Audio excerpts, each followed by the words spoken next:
Welcome to Implicating the Real. My name is Michael. I'm joined as always by my good friends Joe and Liana. Joe, how are you today? I'm doing well today. I heard you're in a little bit of pain. Yeah, I am in a little bit of pain, but we're going to try to push through it. All right. So a little asterisk by Joe. His performances. What do you think pain would cause you to be Maybe just inattentive. sharper or duller? Oh, yeah, if I'm an asshole, that's the reason. Irritable? Yeah, no other reason. Whatever Joe is too much of, he has an excuse today. Yeah, I got an out today. Liana, how are you? Good. Good. What's wrong? Oh, I just had to get dental work done. Oh. Yeah. So I'm sitting with a temporary crown right now. Oh, dang. Yeah. So didn't get to sleep very well last night. Was kind of just like rocking back and forth. Tried to pop some ibuprofen before this, but it is just punching right through that. So Yeah. Jeez. Pain in itself sucks, but I feel like dental pain is one of the more suckier pains. yeah. Yeah. Well, especially when we're gonna be gabbing for 2 hours, like. Well, Joe's being a trooper for us. Today we're talking chapters 13 of Seth Speaks. Reincarnation, dreams, and the hidden male and female within the self. We're talking Jung. Talking/arguing. I feel like we might all be on the same page about Jung, to be honest. Yeah. This is Carl Jung. Carl, yeah. Carlo Gustav Jung. We're not talking about the youths, or we might be talking about the youths a little bit. The young. The first thing I highlighted is Seth saying in the italics, let Jung go for now. Yeah. So apparently Jane had picked up a Jung book and I don't know, doesn't seem like she got super far and Seth kind of told her, hey, just let that be. Just put that book down. How do you interpret that? I mean, I think that's a pretty good message for a lot of our culture. We were just talking before the podcast a little bit about Jung, and it's like, you really need to know your stuff to kind of sort through it all. It seems think. very difficult. I tried reading a little bit, and I feel very like underprepared to be able to talk about Jung. Mm-hmm. Just because I feel like he's got like a very big body of work that's like not entirely consistent is the impression that I get. Yeah, I've read him a few times through the years, and I've always I feel like I've been on this track a lot recently, and maybe you guys have noticed, but I keep trying to articulate how different institutions in our culture, they're kind of onto something, but it's kind of distorted, and I'm trying to give them credit for having that kernel of certainty, this emotional, intuitional certainty, but then they build this distorted. So reading Jung was very much in that vein where I'm turned on about a lot of this ideas and turned off about a lot of it too at the same time. And it's hard to navigate in, growing up in this culture where you're either all for something or all against something. So that's kind of my history with him. Are you familiar with Jung at all, Lian? Nope. Yeah. Just looked him up a little bit for this chapter. For the listener, he was kind of Freud's most famous student, and maybe ended up eclipsing him a little bit, but had his own flavor on things and is his own force of nature, I would say.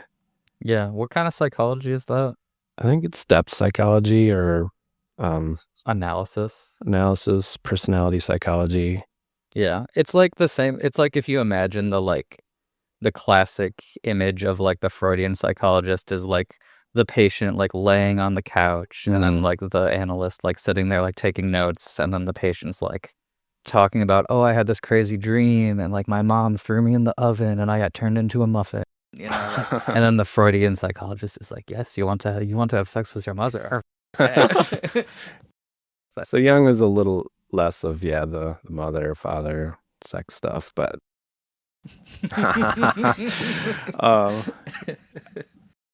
it's also, I feel noteworthy in the context of what this podcast is, that, what was it called, the Red Book? He had this even weirder body of work, and a lot of it was his dream journals, and he seemed to be a talented dreamer, as far as remembering dreams and interpreting them. And I think it was 50 years after his death, he had it in his will that this couldn't be published just so it wouldn't tarnish his previous work. And And I don't know if like he had the intuition that knew we were going to be more open-minded about things 50 years in the future, or if he just wanted that other work to like take root before it got tainted by this little more controversial stuff. Yeah. I've never read that stuff, but I want to read it. Yeah. It sounds cool. Yeah. Because it seems like it's all very personal, right? Like it's all like his specific, like he's sort of like applying his ideas to his own psychology kind of thing. And it's just kind of cool in the sense that like, you know, you have this IP and somebody dies, you know, like, I don't know if you guys are hip hop fans, but like I listened to a little bit of like Mac Miller, and like he's had like 3 albums released since his death. But it's always kind of exciting, like, oh, maybe they found something. And, you know, it's sort of that thing with that book, I feel like, of Jung's. Yeah. All right. Well, what else do we got to start off here? Do not go to the chiropractor when it's raining outside. Do not do it. That was curious, right? Yeah. I don't know how much sense I made of it, but the way I kind of have landed is, I mean, Seth says something about the electrical reactions. For the listener, so before Jane started trance during this session, she had gone to the chiropractor. And so now when she's like in trance, she's like super like deep, like sleepy mode, it seems like. And when Seth pops in, Seth's like, oh yeah, it's because it's raining outside. You shouldn't go to the chiropractor when it's raining. It'll take you a lot longer to recover. Yeah. Did you have a take on this, Liana? I did not. Yeah.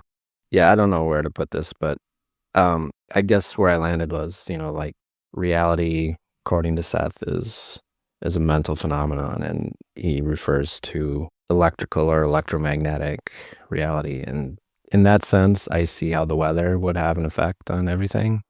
In the like Seth like mythos, it seems like electrical storms, like thunderstorms, seem to be like a big phenomenon. Mm-hmm. Like I think we've talked before about how they can be like really like psychically disruptive. Yeah, I don't think he's covered it in this book, like what storms are according to this worldview. Have we? No. Well, I should be asking you, because Are they like alive? Are they like aliens? What are they? just a little teaser, like it's kind of like an outlet for like psychic energy that doesn't get released otherwise. He kind of basically says that if we didn't have storms, like we'd all go crazy. That's fucking sick. That's metal. That's like 40K shit. What's 40K? A Warhammer. Oh, okay. Yeah, you have like the collective psychic energy of the entire like world like turning into these like storms. That's fucking metal. Sometimes I can never guess how Joe's gonna react to certain things, but Yeah. I love it. So yeah, I feel like it's kind of in that category. So if you see a funeral and it's like a sunny day, none of those people gave a shit about the person who's getting buried. Like it has to rain at a funeral. They just healed very quickly. You know? All right, so the actual meat of at least this first session, we get right into it. The first paragraph I got here is, as mentioned earlier, each person lives both male and female lives. As a rule, conscious memory of these is not retained. To prevent an over-identification of the individual with his present sex, within the male there resides an inner personification of femaleness. This personification of femaleness in the male is the true meaning of what Jung called the anima. And so, like, yeah, for people that know Jung or a little bit of psychology, that's a familiar term. And I feel like it's being used kind of the same way here from like the overview I looked at. It starts there, yeah, I think. Where it's like you have the anima, and then for the female side you have the animus, right? Yes, yeah. And like the animus is like all the like quote unquote male personality characteristics that are sort of like supplemental to your female personality, but sort of like held kind of like as a balance by yourself. Yeah. Be able to sort of like even out your like interactions with the world, right? I wonder how this was first like received when Jung came up with this idea. Yeah. I mean, from the little bit that I was looking at today, people talk about how he came from like kind of like a well-to-do conservative sort of like family, like in the European context. So it's like he was sort of like hoity-toity rich guy. So like I suppose like I wonder if there's like even challenging masculinity to that extent would have been like difficult. Yeah, I mean, I would say even regardless of any challenge, it just seems like it would be like a foreign idea to a lot of people. Like no, like why would you even think to theorize personality in this way? That's true. And I feel like it's an improvement on aforementioned Freudian, like the son wants to secretly have sex with his mother and daughter, father, vice versa. Right. It's maybe in that same vein, but a definite like actual intellectual improvement on that idea. Yeah, I do get the impression that it has some like sort of erotic like attachment is sort of like a big part of it, right? Because like what I saw from the overview I was looking at was saying that like he said there were like stages of how you develop the anima. So it's like your first impression of the anima is like you're just like a woman as an object, like an object of like desire, but also an object of like security. Like you want them to mother you, but you also like desire them. But then like you progress as a man through like various stages of your anima to the point where the final version of the anima is you can see women as people. Well, and I feel like it's sort of a natural thing in old age for everyone to become a little bit more androgynous. I don't know if that relates to these psychological stages, but I would have to believe it would be hard to be completely separate. That's a really interesting idea. We're like, yeah, because your hormones just kind of like flatten out, and even like visually, people just become more androgynous as they become old people. They're more like like babies are androgynous in the same way. That's literally what I was gonna say. Yeah, is like our culture sort of talks about old people as like being like a mirror of like babies. Mm-hmm. Similar in a lot of ways. They're at both at the extreme ends of life and need middle-aged people to care for them. So what you're saying is you and I are like the manliest we're ever like right now. There's a line in here that really kind of piqued. He said like something about the physical focus can last for anywhere from like a week to 30 years. And I'm like, shit, I'm 46. I might be on the downswing on this one. You're becoming fuzzy. Yeah. Another line highlighted here. The anima in the male is therefore the psychic memory and identification of all the previous female existences in which the inner self has been involved. Skipping ahead, another paragraph. The anima, therefore, is an important safeguard preventing the male from over-identifying with whatever cultural male characteristics have been imposed upon him through present background, environment, and education. The anima serves not only as a personal, but as a mass civilizing influence, mellowing strong aggressive tendencies and serving also as a bridge in both communicating with women in a family relationship and in communication, also as it is applied through the arts and verbalization. So there's a lot here. So like this is where we like with Seth like depart from Jung, right? Is like in Jung, the anima is a function of like yourself, like part of one of the psychological entities that is like your psychological whole, right? But then here with Seth, what we're getting is that the anima is actually your previous female lives that you already lived, kind of, right? I don't think Jung's version is contradictory to Seth's version. I think Seth's includes that, but also has this greater context of his ideas of reincarnation and more. Well, but like, I feel like with Jung, it's like important that there's like a duality happening where like the anima is supposed to balance out your actual like lived like persona, right? That you like interact with the world with. And it's supposed to like sort of like balance it and be like a mirror to it. So you think it's more caught up in like the system of opposites? Yeah. Right. Because Jung's really big on the opposites, right? Yeah. And Seth points out a couple times in this chapter that it's merging tendencies rather than opposites. Right. Which that term kept me like trying to conceptualize it. But I think I know what he's getting at. Well, and you can imagine like if you were reincarnated from like your previous, like most recent reincarnation was like as a woman, but you were just like a really shitty woman. Like that's not going to be a very effective, like psychological mechanism for you as your anima is just this like kind of awful chick, right? Well, I feel like even awful people like have real experiences as, you know, like you could still have like real like painful moments as a woman specifically and bring those into a greater context that would be helpful and healthy. Sure, right.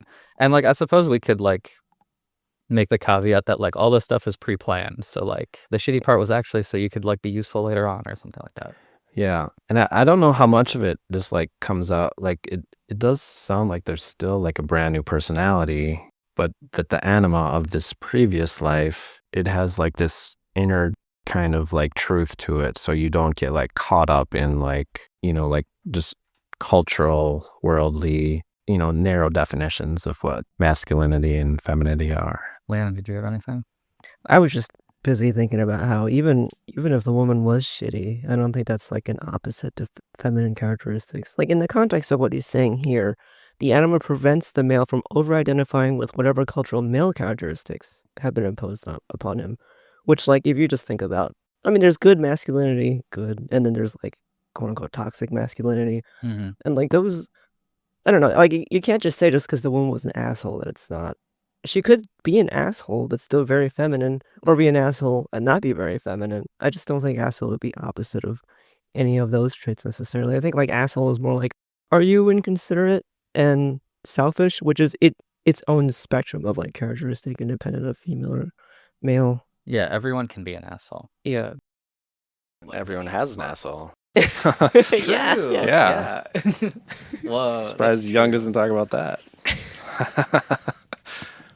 Well, so when we were reading too, I thought this part was really, like, this line that you were reading is really important too, because, like, this source us, like, clear about, this is to balance out, like, the cultural archetype that's put on the man, right? Yeah. And, like, listener, if you remember from last time we had talked, which you might have just listened to that episode, I said, put a pin in this when we were talking about, like, reincarnation as, like, one sex or the other, right? Because in that chapter, we were talking about sex, right? And here what we're talking about is the perceived cultural, like, role that you're given as, like, a man or a woman is what's being talked about here, right? Because it says, like, it stops the male from over-identifying with whatever cultural male characteristics have been imposed upon him, right? So that's gender. That's not sex, right? It's a feature of the sex that he's born as, but those cultural impositions, that's gender. So now we have now moved from one zone into the other zone. Just to define the difference there, like gender is more of like the socially adopted part. Right, yeah, gender is about like identity and presentation and, you know, your specific culture's cultural like expectations, which can, you know, change depending on like what culture you're in, obviously, right? Because it's all a social phenomenon regardless of sex, but interacting with sex, right? Yeah. Where I'm pretty sure almost every culture takes sex as meaning something for your gender, but the two are not the same, right? Right. So before we could talk about just the one, now we're kind of talking about all of them. When was the term gender coined to mean this? I don't know who was the person who specifically did it. I just know that like in the, you know, cultural anthropological like study I've done, that's kind of what we use gender for. That's sort of like the distinction that you're making. Right. I'm just wondering if gender even meant this. 60s or 70s when Seth was channeling this material, because Jane can only work with the vocabulary she knows. So she's not going to know terms like lit. Right. Yeah. No, that's true. That's true. So in those terms, is gender completely a social construct? Or that's a tricky question. That depends who you ask, Michael. Well, I would say very much so, yes. Yeah. But that is not an uncontentious statement, right? Right. Because that's sort of like the point of making the distinction, right? Is being able to like say like, this thing is cultural. Like this is a cultural, like social, like thing. So the implication of that is like a society could have whatever genders it wants to have, or it could have a history that leads it to having certain genders and not others, right? Or, I mean, wouldn't a more advanced society not even be caught up in having genders? Like, couldn't everyone just be an individual? That depends who you ask. That's also a very controversial one. I would tend to agree with you.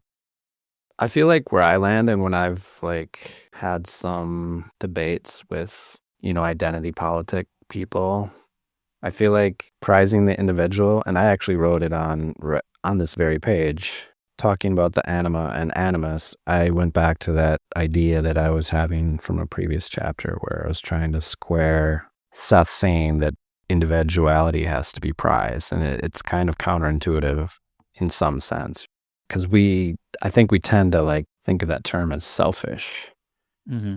when it doesn't necessarily imply that. But like if you value the individual, like all their group identities are like there. Like none of that is going to get missed. So you don't have to overvalue the group identity if you always value every individual.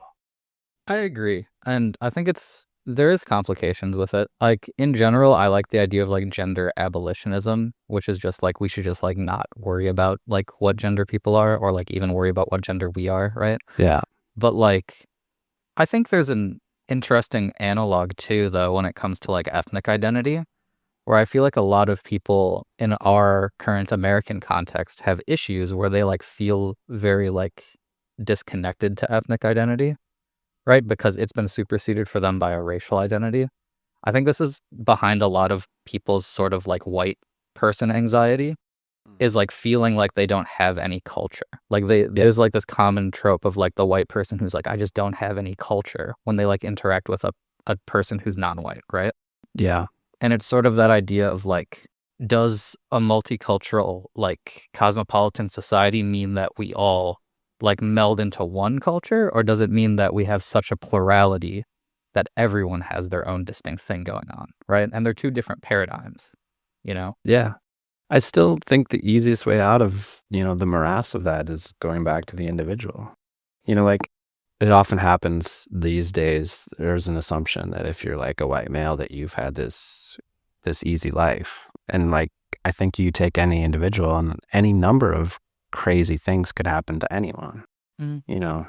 It's just not, all these things are crutches, right? Like, and I always use this analogy, like a crutch is helpful for a time to help you walk, but once it's going to prevent you when you need to run, like it gets you so far. Like, stereotypes were used, back in like tribal days for us to identify dangers and stuff. Mm-hmm. But like when we get to the point where those are less useful, it's important to be very specific, and you can't get more specific than the individual. Yeah. It's an interesting moment in our culture to be like having discussions like this, I think, because we've gone through a lot in the last 10 years on these topics. On these topics, for sure. I expect the next 10 years we'll also be going through a lot. Yeah, I don't see it, slowing down too much. I wanted to ask you, Liana, maybe he's using the male first as the example, but so he has these past life female existences.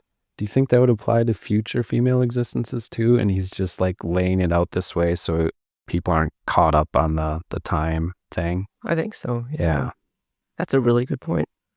I think he's also said that like you can remember your past experiences because you expect to, because you have this firm belief in the chronology of time.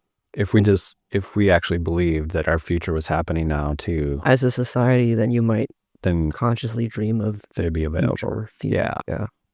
Well, and there's the part too where, Seth sort of like anticipates the objection that like, well, what if this is your first time reincarnating? Like, where does your anima or animus come from?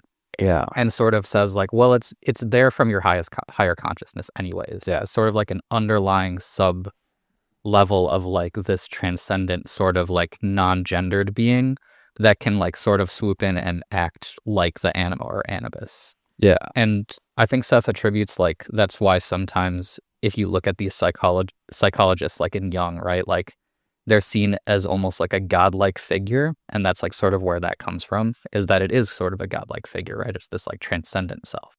Right. And doesn't Seth say something like godlike at some point in this chapter? Oh yeah, no, I was quoting something. Where's it at? Might be farther down. Yeah. I'm sure we're going to get to all. I really think this chapter is pretty rich, especially the middle session. Mm-hmm. While I'm thinking of it, I was just going to add a little mythological context.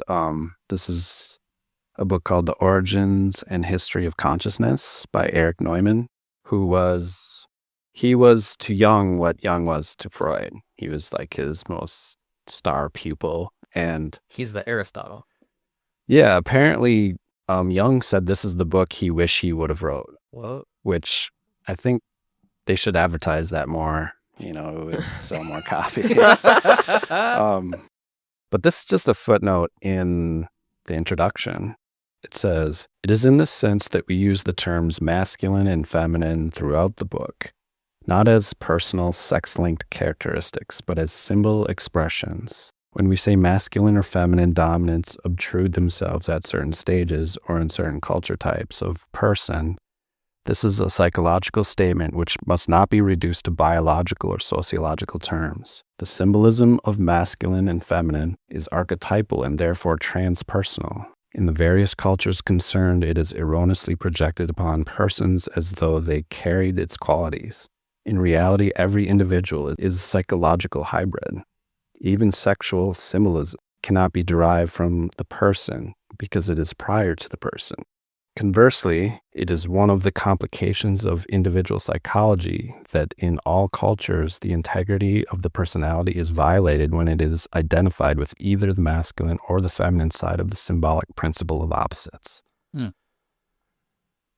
an important footnote, and I think Seth has his own paraphrase of that concept. You know, he's saying we're all both. Right, yeah. And it's that very difficult balancing act of like, as a person who's like a self in a society, right? Like you are only working with pre-existing cultural material to shape your identity. Yeah.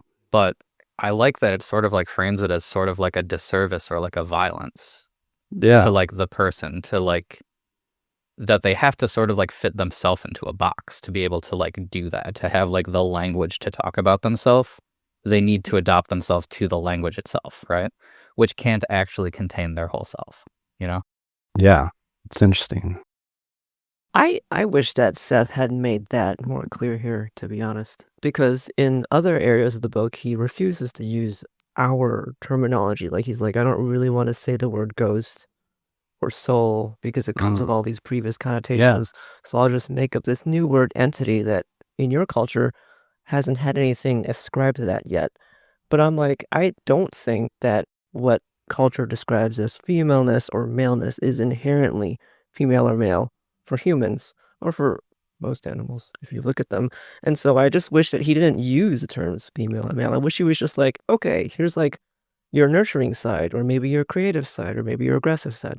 Use the actual adjectives instead of like just reinforcing what I think are merely cultural sex rules. Yeah. Because that's sort of what's happening later on, right? Is like we talk about how like, well, if you're a man, you're gonna have like these like aggressive tendencies, and you're gonna need like this female side to like cool you down and make you a little more like empathetic and, you know, psychically active, you know, that kind of thing. And I think taken out of context, that can be really, really damaging. I really don't like that because if you look in the animal kingdom, in fact, a lot of females are more aggressive, like hyenas. The females are so aggressive in their society that like the male hyenas are like at the bottom of the rung because they just get pushed around. And I think that especially for social female-led mammals like whales, elephants, stuff like that, the female is the most aggressive. Like, you know, they have leadership qualities. They're aggressive almost always to protect their family, whereas like the males are just aggressive during mating season. And I don't really see men as inherently aggressive, especially since they're from New York, where a lot of women are like, you know, really aggressive. So I'm like, I don't relate to this at all. I had the exact same thought that like even in back when like this mythological stuff is, whenever I'm reading that, I'm like, why do we have to put these like terms of like the structure of reality in these terms of like masculinity and femininity? And that little blurb was the caveat to all those things that will stir up those feelings throughout the rest of the book. Right. But like most of our mythologists and like cultures, like, I mean, they're not taking that from nothing either. Like a lot of like our sculptures from ancient civilizations and stuff like have these symbolic things in them, like the mother goddess, like. Yeah, and that's why they're like psychologically charged, right? Yeah. People talk about it that way because it's like it's coming from this like deep tradition, and it has this sort of like harkening back to like earlier things, and it has all this like foundational weight put on it in the canon, right? Yeah. And like it's weird where like that's what kind of makes it psychologically powerful, but it's also a thing that it's like there's a lot of creative work that still has to be done, right, to like get around it and get over it, that like people haven't finished doing. We still get tripped up, and I think it's going to happen to me even in this conversation, but like just remembering that even Seth is saying, and you're just saying like you wish he would emphasize it more, that we're all Right. both. Because like that book you read from is like 1.5 inches thick. It is one footnote in that book. Yeah. You glance over it or you read over it, it's easy. And then if you take anything out of context in that book, it looks terrible. So I'm like, why not just use new variables? Just make up new words. It's not like we're not already doing that in the Seth material. Yeah. And we're talking about like, I guess, Michael, you've like maybe actually like read a lot more like primary, like Jung, but it's like to prepare for this, I basically like looked at like some overviews, and it's like, how easy is it in an overview to like skip over, the footnote, and then you're sort of like missing. Overviews are problematic, but I have read more, but I will say I don't have like the kind of memory you have for some of these things. I just kind of like, I just let things like inform my view of the world more than I can like recall, oh, so-and-so said this in this book, Yeah. Yeah. I will say that the first time I read this, I missed basically Seth saying that these sex characteristics are not inherent to your sex. It's just your culture describes them to the sex. And I got pissed off because I was like, excuse me. Yeah, right. I'm not just like, a soft, meek person just because I'm a girl. No, yeah, it's a shame that it's only the one sentence, that's why I wanted to like stop us and make sure that we like clarify, like this is the only sentence in the whole session. I think Seth makes that clear. Yeah. Move on to the next part. Yeah, I already kind of mentioned this. Maleness and femaleness are obviously not opposites, but merging tendencies. It's interesting you use the words obviously there, because I don't know if that is obvious for a lot of us. In our culture and he knows this about our culture, is this, we just default put things into opposites. Mm-hmm. Do you got anything more on this first page there? Let's see. No, we talked about that, how it's like your past experiences sort of like inform your next one. Yeah. Yeah. And like here, Jane sort of like borrows some of the like Jungian stuff, right? Where Seth will talk about like, oh, like, there's these sub archetypes that are sort of like involved in each one of these things, right? Where like the anima has like the priestess, the mother, the young witch, the wife, the old wise woman. And then Seth talks about like the animus has, where is it? The young boy, the priest, the aggressive, quote unquote, jungle man, and the wise old man. Yeah. And how those sort of like have this sort of like cultural symbolic like stuff that's attached to it. So it seems like from Jung, like some of that stuff's like getting kind of borrowed into, and I assume that they function like the same way as like the Jungian archetype type thing would work. Yeah. Just like, it makes you wonder, like, without these like safeguards, as he's calling them, of the anima and animus, like how much more screwed up would our culture be?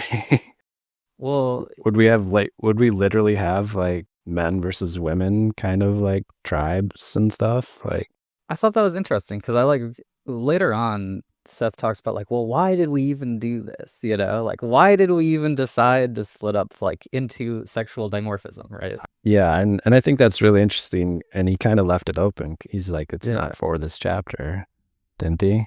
You're right. I was wondering if you knew, like, does this come up later somewhere? I hope it does. I feel like often when he says that, it maybe doesn't happen. Like there's a lot of promised Seth material that never was gotten to, probably mostly because of Jane's life being cut short in a way. Right. Yeah. Yeah. Ideally, left alone, these operations would result in a balance individually and in mass, where aggressiveness was always used creatively, and indeed, it can and should be. So he was kind of talking about the masculine part is more the aggressiveness, and the feminine is more the creativeness. And this is where you would just prefer to use those terms rather than Just relate just them. aggressiveness, yeah.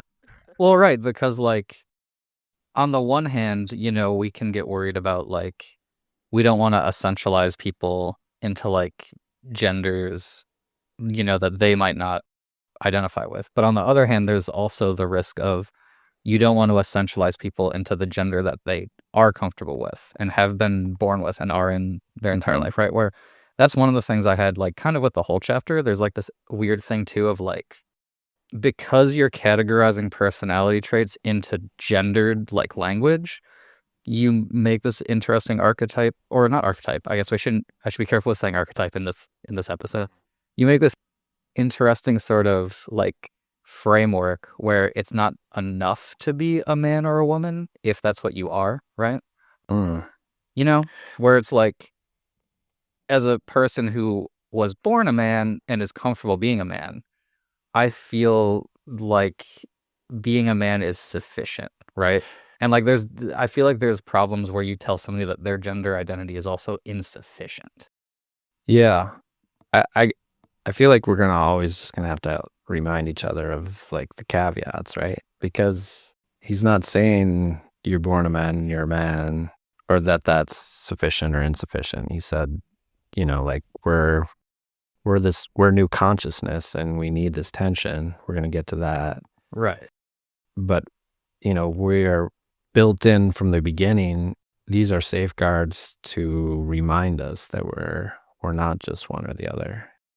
Well, yeah, and that's the thing, right? Is like when we talk about being comfortable being a man or a woman, we're talking about like fitting into the artificial sort of cultural ideas of what these things are. Right. But like, I think for a lot of people, part of being able to be comfortable with that is like being able to like have ownership over the identity, and being able to be like, because there's the thing of like, I think of this with like men a lot, right? Where like men saying like, I'm going to make masculinity into a different thing than it was in the generation before I had it, right? Where it's like, I can be fully 100% a male, or like a man, like gendered a man, right? Yeah. But like do things that like society would say is feminine, but that doesn't make me feminine. That makes me masculine in a different way, right? I still think that's the culture like slowly coping with its issues. Right. Like it doesn't have to put it in those terms. You can just say like, this is who I am. This is what I like to do. But right now we're at a point where like, when I cry at a movie, I'm like, I can probably say, well, yeah, it's manly to cry at a movie. Right. When it's just like, that's who I am. Like, I don't, like, that's just my way of like making sure other people around me know I'm still manly. But, and I think of it as just like an intermediary step in our culture, I agree with you, right? Yeah. Because like the end goal would be that you sort of, I guess, controversial point, but like I feel like the end goal would be that you don't have to work through any of that stuff. Yeah. But like, given that you're in a society where you do have to work through that stuff, like I do think there is something to be said for that, right? And like I'm talking about like manliness, but like I feel like for femaleness, this is like much more of a thing, right? In recent history, right? And like really redefining like what it means to like be a woman in our society. And like I feel like there's a lot of people who like had a lot of investment put into that, Yeah. The animus and the anima are, of course, highly charged psychically, but the origin of this psychic charge and the inner fascination are the result of quite legitimate inner identification with these personified other sex characteristics.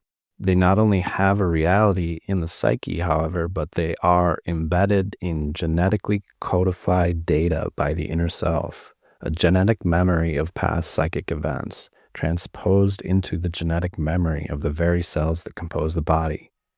Each inner self, adopting a new body, imposes upon it and upon its entire genetic makeup memory of the past physical forms in which it has been involved.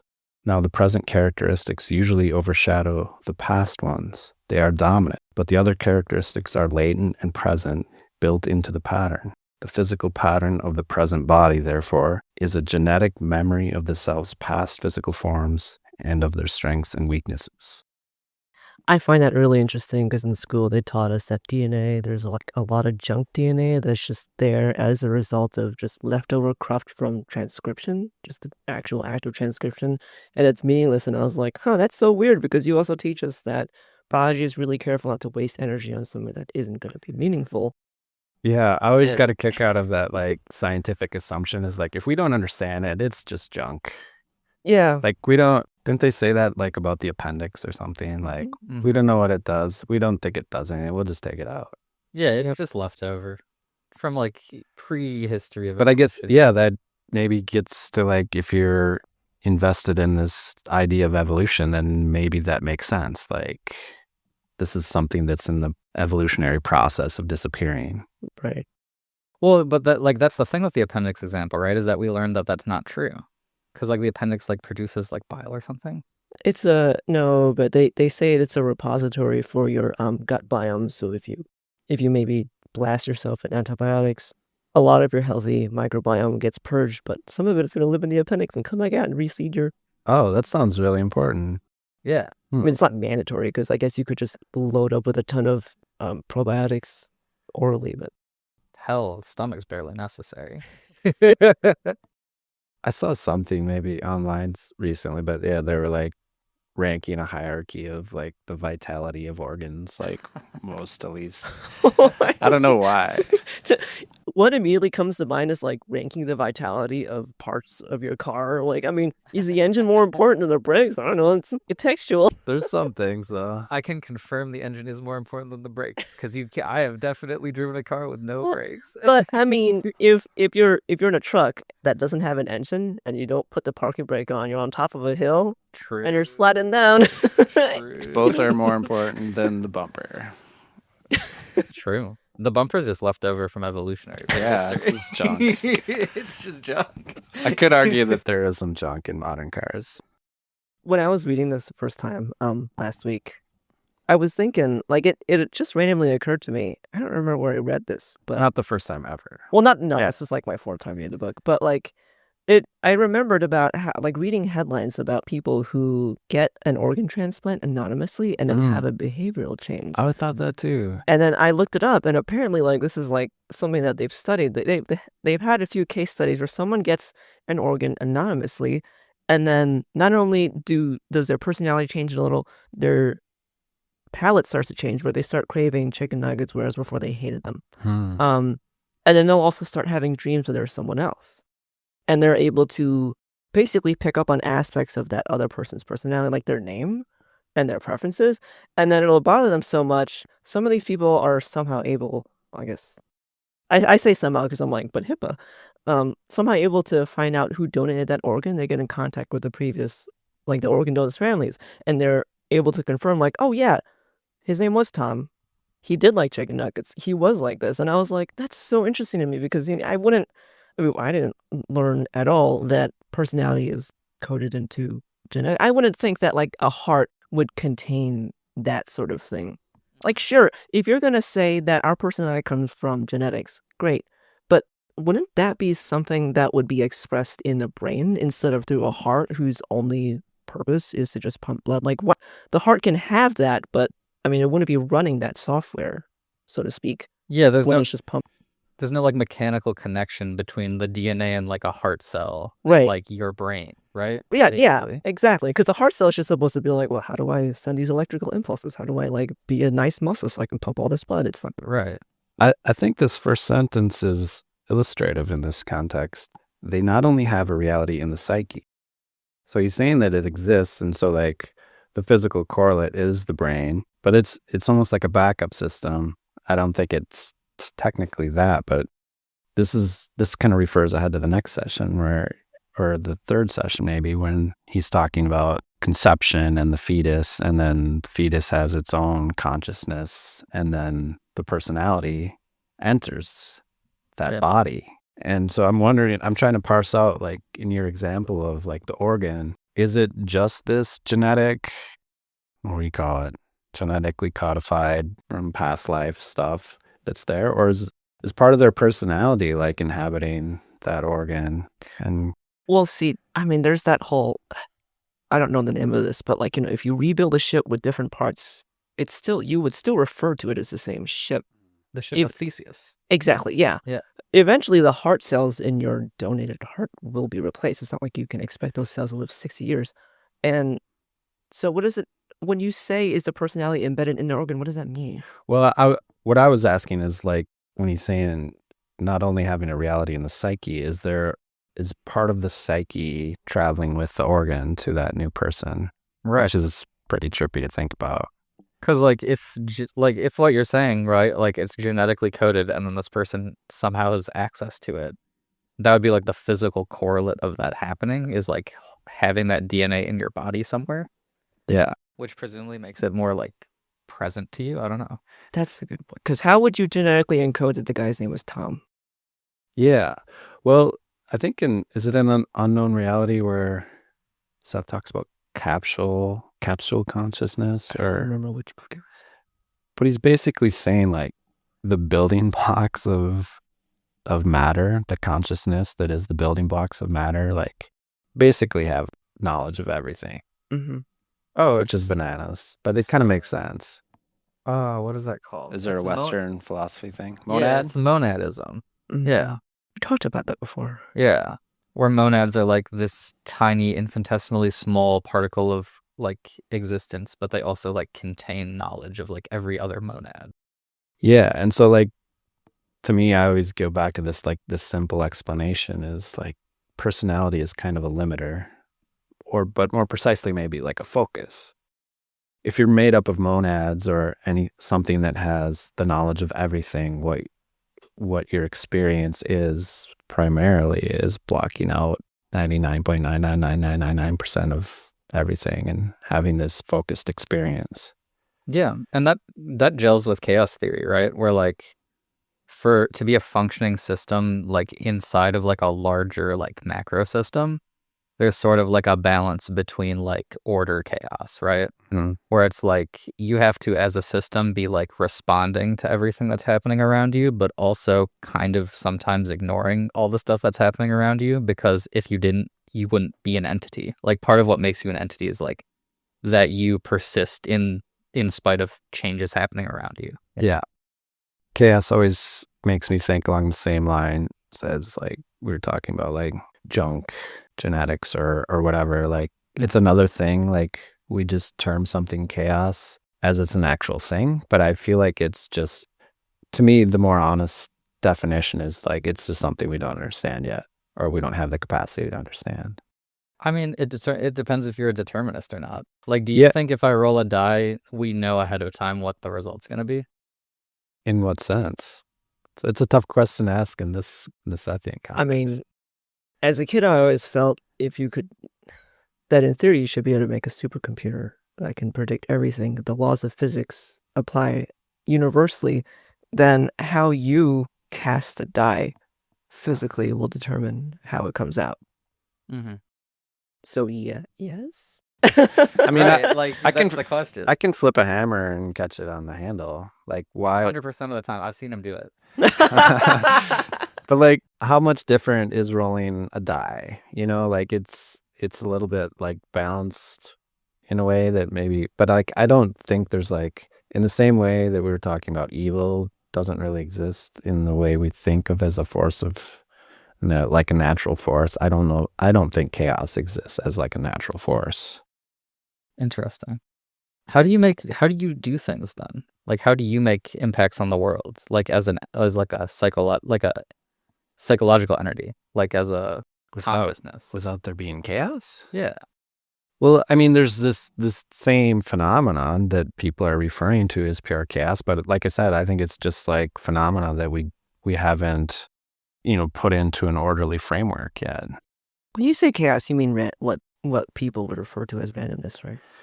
Yeah, but I mean, like, you can look at the history of our knowledge of anything, and it's slowly expanding into that territory we previously called chaos. Well, that's what chaos theory is all about, right? Is like you have systems that are chaotic that will spontaneously like order themselves.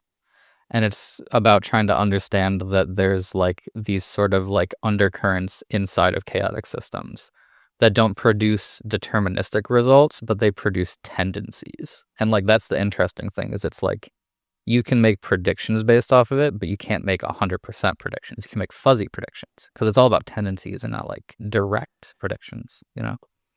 Yeah, I think it's just like speaks to our limited ability to like know the whole context of the forces affecting it, right? I always highlight the fact that I don't feel like weather prediction has improved very much in the last 30 years. But I feel like, despite what we've already talked about, Sethian's view of the weather, but like you just can't get a handle on the number of like factors that are involved in the weather. Yeah, You right. can say tendencies. I still don't think that points to like an actual force of chaos existing. It just means that we just don't have the capacity to like actually compute all the things that are involved. I agree. I don't know. And who knows if we'll ever even have that, capacity. Yeah, I think it depends. Like, there's some things that are in principle you couldn't, and there's some things that in principle you might be able to, right? It depends on the question. Like the weather pattern of the Earth, you'd need a computer that's like the size of like a galaxy. I don't know, right? Yeah, we're talking about symbols a little bit in this chapter, and like everything, all our words, our maps, all these symbols are again like a shorthand or a crutchal way of like defining this large or undefinable thing into a digestible portion of meaning. It's like we were talking about. It's ignoring noise and focusing on patterns. Yeah. Because like that's what it is to like, maneuver through chaos is to ignore noise and focus on patterns. Yeah. It's not the tangent I was expecting to go on, but it's interesting.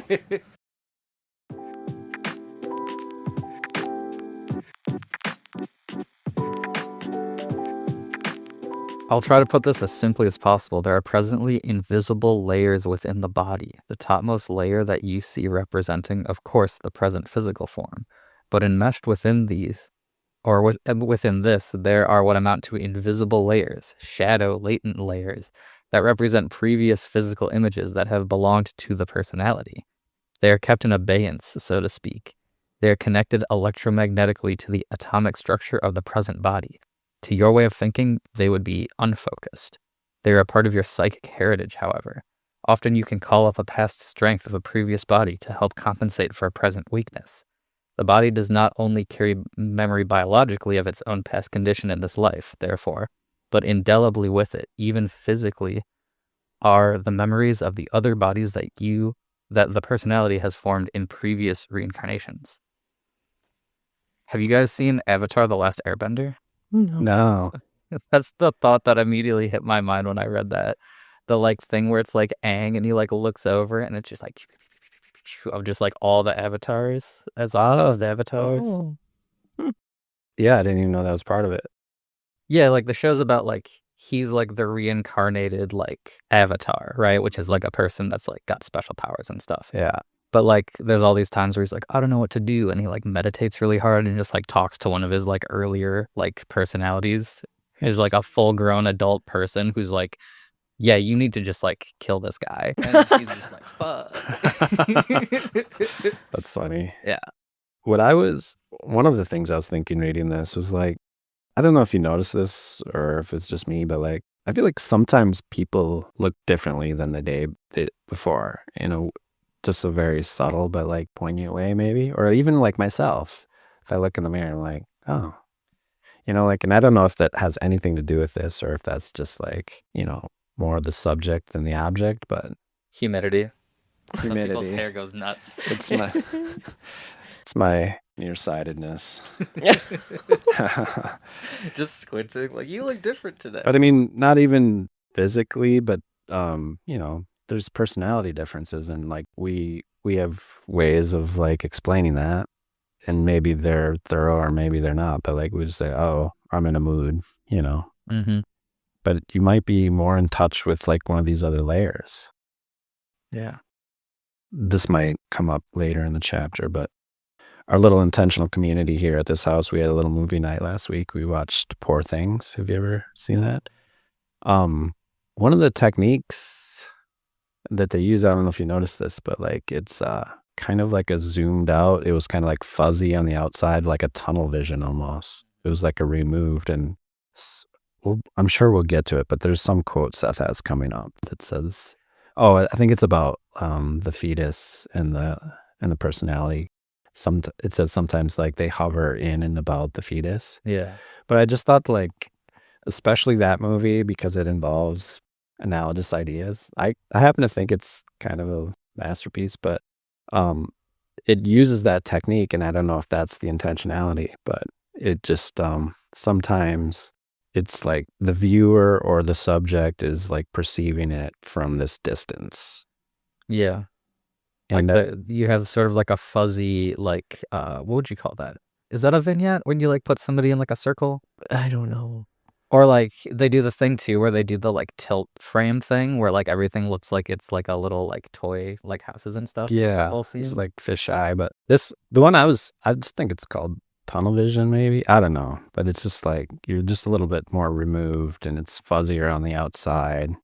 And and Seth mentioned that later in the chapter, and then I was just wondering if that's also happening here with these layers. If like, Well, that's what it said, right? it's implying, yeah, that like the strengths and weaknesses of these other personalities can come to the fore if you need them.